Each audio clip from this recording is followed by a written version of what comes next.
News, सच जरूरी है। नमस्कार, एमएनएस न्यूज लाइव में आप सभी का स्वागत है। मैं हूं आपके साथ अर्शी अंसारी। आइए देखते हैं देश और दुनिया की तमाम बड़ी खबरें।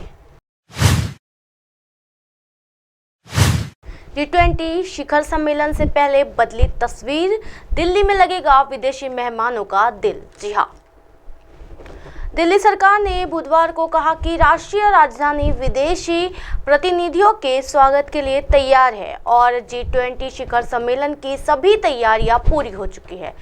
कैबिनेट मंत्री आतिशी और सौरभ भारद्वाज के संवाददाता सम्मेलन को संबोधित करते हुए आयोजन के लिए दिल्ली सरकार द्वारा की गई तैयारियों का विवरण साझा किया। जी हां, आतिशी ने कहा, ये बहुत गर्व की बात है कि हमारा देश G20 शिखर सम्मेलन की मेजबानी कर रहा है। मैं प्रगति मैदान में एक भव्य सम्मेलन केंद्र बनाने के लिए केंद्र को बधाई देता हूं, जहां G20 शिखर सम्मेलन आयोजित किया जाएगा। उन्होंने कहा, G20 शिखर सम्मेलन के लिए 10 सड़कों का कायाकल्प और व्यापक सौंदर्यीकरण किया गया है। शिखर सम्मेलन के लिए किए गए नवीनीकरण और सौंदर्यीकरण कार्यों पर भारद्वाज ने भी आतिशी जैसे ही विचार व्यक्त किए हैं। हालांकि मंगलवार को देखे गए यातायात जाम के बारे में पूछे जाने पर भारद्वाज ने कहा, इस पर उपराज्यपाल द्वारा बेहतर योजना बनाई जानी चाहिए थी। काफिले का अभ्यास शनिवार को रविवार को किया जाना चाहिए था। प्रधानमंत्री नरेंद्र मोदी ने बुधवार को कहा कि G20 शिखर सम्मेलन की प्रमुख बैठकों की मेजबानी करने वाले सम्मेलन केंद्र भारत मंडप में स्थापित नटराज की प्रतिमा भारत की सदियों पुरानी कलात्मकता और परंपराओं के प्रमाण की साक्षी है। वो इंदिरा गांधी राष्ट्रीय कला केंद्र के उस पोस्ट का जवाब दे रहे थे जिसमें प्रतिमा के बारे में कहा गया था कि ये अष्ट धातु से बनी है। केंद्र ने एक्स पर कहा, 27 फीट लंबी 18 टन वजनी ये प्रतिमा अष्ट धातु से बनी सबसे ऊंची प्रतिमा है और इसे तमिलनाडु के स्वामी मलाई के प्रसिद्ध मूर्तिकार राधाकृष्ण स्थापित और उनके टीम के रिकॉर्ड 7 महीनों में गढ़ा है। राधाकृष्ण की 34 पीढ़ियों चोल साम्राज्य काल से मूर्तियां बनाती आ रही है।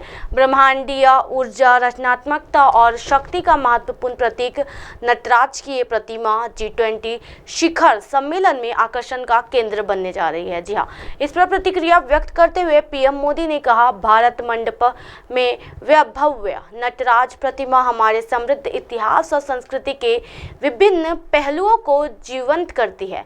जैसे ही दुनिया G20 शिखर सम्मेलन के लिए एकत्रित होगी, ये भारत की सदियों पुरानी कलात्मकता और परंपराओं के प्रमाण की साक्षी बनेगी।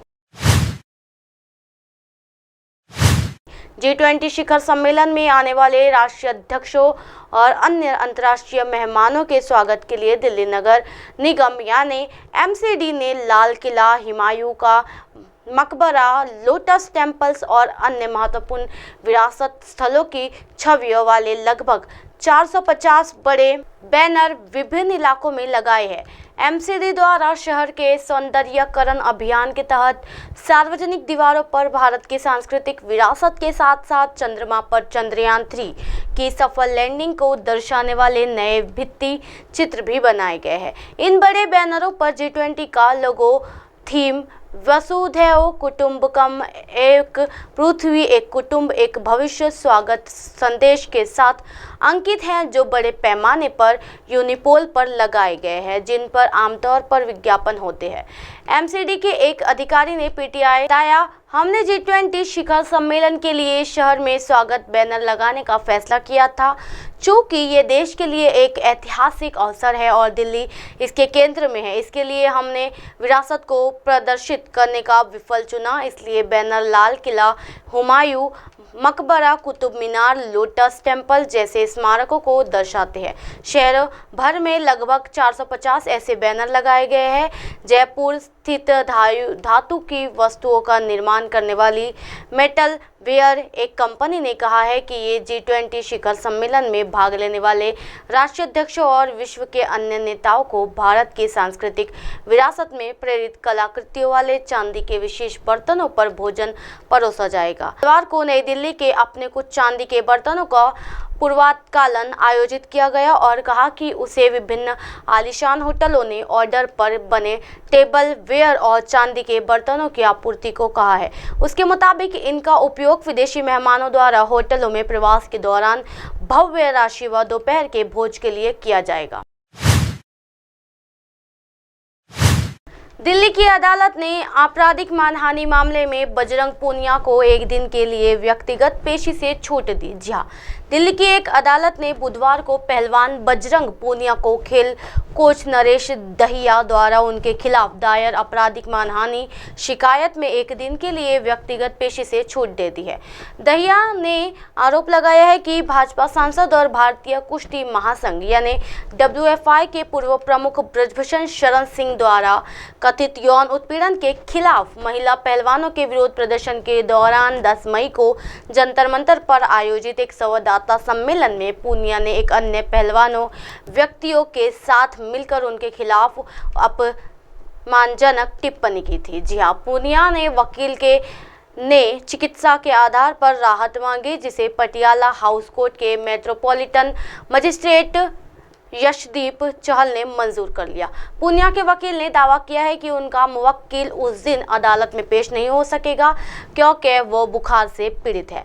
इसके बाद अदालत ने मामले को 14 सितंबर तक के लिए स्थगित कर दिया है। चहल ने 3 अगस्त को इस मामले में पूनिया को बुधवार को तलब किया था। जी हां, उन्होंने कहा था कि उनका प्रथम दृश्यता विचार है कि मानहानि से के कभी तत्व सामने आए हैं। सुनवाई के दौरान उन्होंने कहा था कि समन के चरण में ये काफ़ी हद तक तय हो गया था कि अदालत को आरोपी द्वारा किया जा सके वाले संभावित बचाव के तुलनात्मक विश्लेषण में जाने की जरूरत नहीं है।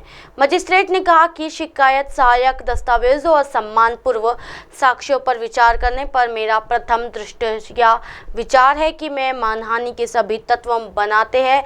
उन्होंने कहा था कि प्रेस कॉन्फ्रेंस में दिल गया बयान दुर्भाग्यपूर्ण इरादे का नतीजा लगता है और अच्छे इरादे से नहीं दिया गया है। मजिस्ट्रेट ने कहा था कि उससे के मद्देनजर आरोपी बजरंग पूनिया को IPC की धारा 499 के साथ धारा 500 यानी दोनों आपराधिक मानहानि में संबंधित के साथ दंडनीय अपराध के लिए बुलाया जाए। इस तरह की दिन भर की तमाम बड़ी खबरों से फिर कराऊंगी आपका रूबरू। तब तक देखते रहिए MNS न्यूज नेटवर्क। मेरे साथ यानी निरशन सारी के साथ नमस्कार।